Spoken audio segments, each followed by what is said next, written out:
Recently on the channel, I tested a 27-inch 160Hz 4K monitor, and within its budget, it turned out to be one of the best and most reasonable choices. That's why I had to check out this monitor too. Just like before, we have 27 inches here, a fast refresh rate, and mini LED technology, which allows us to experience true high dynamic range standards, where the whites are really bright and the blacks are almost as deep as on an organic light-emitting diode display. Most importantly, the monitor in this version costs half as much, although that depends on current promotions, but the fact remains that it's still half the price. What's the catch? The monitor I'm going to test today has a resolution of 1440p, while the previous, more expensive one was 4K. Sure, it worked great for work, but if you need a monitor for gaming, then 27 inches with 1440p is a perfect match. It includes all the key features of a gaming monitor. But since the price is so attractive, how else does it differ from the Pro version, and what are its possible drawbacks? We'll talk about all of that in this video. This is Powell, and you're watching the Tech Maniac HD channel. Let's get started.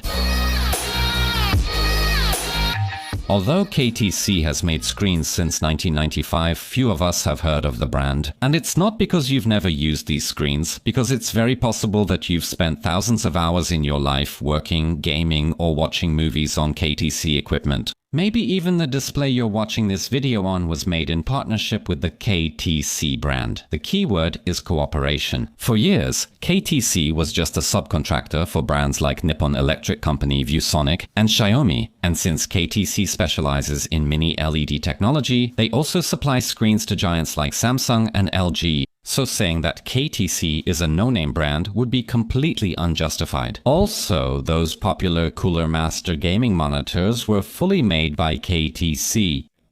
Cooler Master simply adds their logo and charges more, even though these monitors are nearly identical. So KTC decided that this is the best moment to promote their own brand of gaming displays and conquer the consumer market under the slogan Key to Combat. The M27T20 Pro model, which is the previously tested 4K monitor, surprised me very positively because in its price segment it had no equal. Today's version is much cheaper and shares many features. Both have a 27-inch screen and identical viewing angles. Both models support advanced micro devices, FreeSync Premium, and are compatible with NVIDIA G-Sync. The backlighting technology is also mini LED with 2,304 LEDs in 576 local dimming zones, which is one of the most important features of the monitor we're discussing here, because thanks to this backlighting, it's possible to achieve extremely deep blacks, while at the same time high brightness where it's needed. Mini LED technology enabled this product to earn high dynamic range 1000 certification. Both models share many other features, including a 1 millisecond response time from black to white and 3 milliseconds from gray to gray.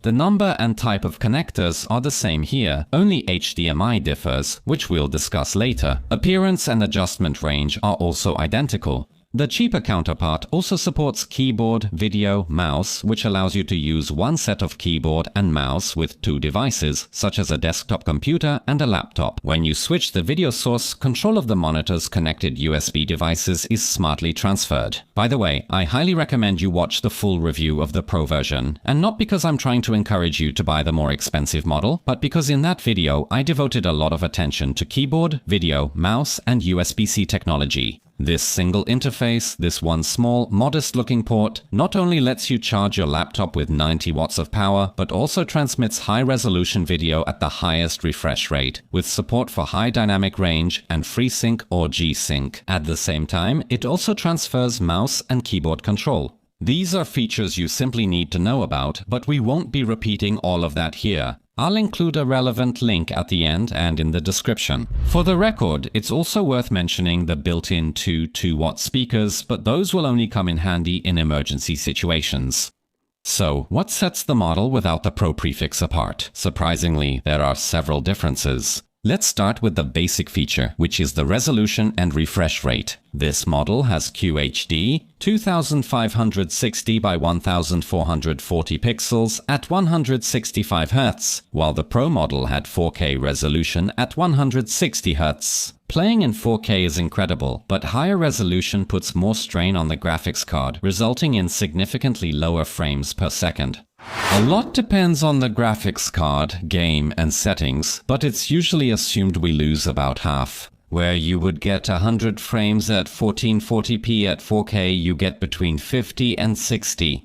Not everyone can afford a top-tier graphics card, and many titles are almost unplayable in 4K even on mid-range cards. An RTX 3060 Ti barely manages to run Cyberpunk at just over 20 frames per second, but at 1440p it keeps a playable 50 to 60 frames. And it's worth noting that 4K on a 27-inch screen really only makes sense if you're doing some kind of work on the monitor. But for gaming, sure, the image will be a bit sharper, but in this case, I definitely prefer twice as many frames. But there's no need to make a big deal about 1440p. At least with this screen size, that resolution should be enough for any gamer. As a fun fact, it's worth mentioning that with 27-inch monitors, manufacturers often use full high-definition resolution, which is not a good idea. Regarding refresh rate, the general rule is that the higher it is, the better. To fully enjoy a more powerful graphics card that generates more frames, we should also have a monitor with a higher refresh rate. Only then can we appreciate the smoother visuals. But if our card isn't able to maintain such a high frames per second by reducing input lag, we'll get a fresher frame, which allows the player to notice differences faster and react more quickly. We're just now reaching the key features. The monitor uses an horizontal vertical alignment panel, an improved vertical alignment type that offers wider horizontal viewing angles and reduced gaming ghosting. The previously tested model was equipped with an AU Optronics fast in-plane switching panel, which should still be faster and more suitable, for example for dynamic shooters. Due to the change in panel type, the brightness level is also different. In the model being presented, we typically have 350 nits in standard dynamic range mode, but up to 1000 in high dynamic range. The Pro model reached a minimum of 480 nits and typically 600.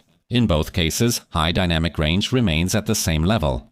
Do you really need that much brightness? I'll be honest, even in a very sunny room, I wasn't able to use the monitor with high dynamic range mode always on because it was just too bright. In everyday work and in many games, I preferred standard dynamic range with reduced brightness, during the day down to 60 or 40%, and in the evenings I would lower it even to 20%. However, when it comes to the number of displayed colors, the cheaper model performs noticeably worse because its palette has only 16.7 million colors, which means a color depth of 8 bits. Whereas the M27T20 Pro, which is the more expensive version, allows for the display of 1.7 billion. Yes, technically speaking, there we also have an 8-bit panel, but this one has the frame rate control function, or frame rate control, which translates into greater image depth and smoother color transitions. Although 8-bit plus frame rate control doesn't produce exactly the same results as 10 bits, it increases the number of color shades perceived by the human eye and deepens the image almost to the level of true 10-bit.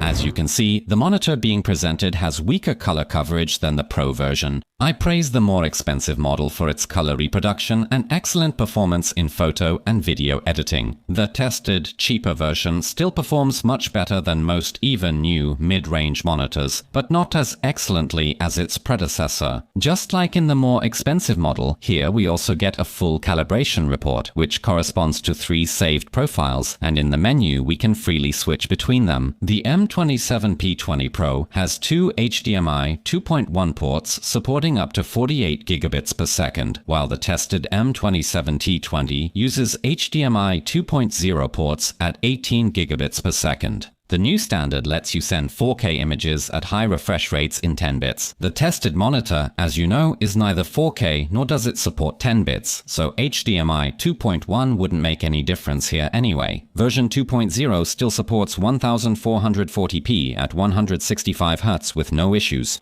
Another difference is the lack of a USB Type-C cable included. The Pro version had such a cable, but here you won't find it in the box, which is a shame because it's one of the most important features and a regular charging cable might simply not work. You'll have to get the right one yourself in that case. I'll add a link in the description.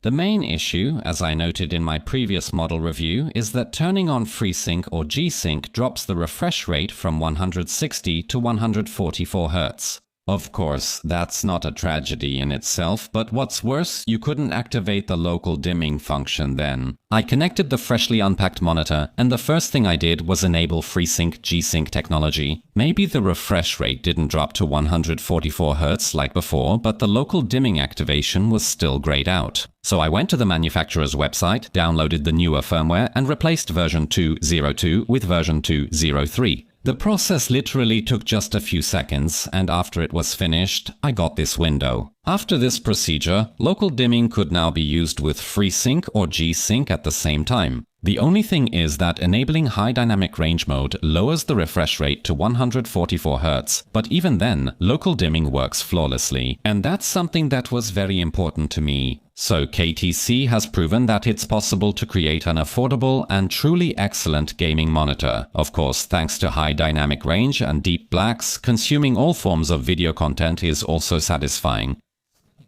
In this video, we didn't cover high dynamic range local dimming or DisplayPort with 90-watt USB-C charging, though both are very interesting. That's why I strongly encourage you now to click the card in your top right corner, which will take you to the previously reviewed 4K monitor that shares all these features with the one currently being tested, and in that video, they are already described in detail. If you like this, visit my website www.techmaniacd.pl. Thanks to the intuitive menu, you will definitely find more inspiring materials there. See you in the next one.